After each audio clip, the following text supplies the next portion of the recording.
Welcome to the Fear and Greed Afternoon Report for Thursday, the 3rd of November, 2022. I'm Sean Aylmer.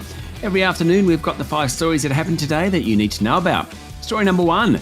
The S&P ASX 200 fell nearly 2% today to finish at 6,858 points on the back of a very weak lead-in from Wall Street. So far this year, the market is down 8%. Apart from telcos, all the sectors went backwards today, led by the materials and consumer discretionary companies. BHP tumbled more than 3%, Fortescue was down 2.8%, and Rio Tinto was off 2.2%. All the big banks and Macquarie Group were lower, so too the energy companies. The standout, though, was Telstra, which jumped 1.3%. Nice defensive stock, that one. In corporate news, software platform Bravura plunged more than 50% after delivering a huge earnings downgrade last night.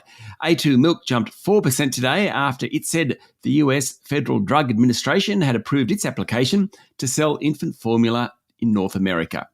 Story number 2. Fund manager Perpetual has rejected a $1.74 billion bid from a private equity consortium, but market watchers suspect another better offer is on the way. Now, a consortium of BPEA Private Equity and fund manager Regal Partner offered $30 a share for Perpetual, sending its share price up 7%. It closed around that $29 mark, still below the offer. Now, the Perpetual board said it was a highly conditional offer and undervalued the company, coming in at an 11% premium to the close yesterday. It comes as Perpetual is working to merge with fellow fund manager Pendal, and after its share price has fallen more than 30% over the past 14 months. While Perpetual's share price did well today, Pendal's tumbled 11%. Story number 3. Electricity from a wind farm backed up by battery storage will power BHP's Olympic Dam mine in South Australia from mid-2025 under a deal announced today. French renewables player Neoen, which owns the big battery in Hornsdale, South Australia, will generate and supply the power from its wind farm under construction in the state's mid-north. Now, the 70 megawatt renewable energy baseload contract will provide electricity 24 hours a day at one of Australia's biggest mining operations, meeting half the site's expected power needs. Story number 4. The boss of the corporate regulator today warned that cost of living pressures and rising interest rates are pushing vulnerable customers to fringe credit, like buy now, pay later.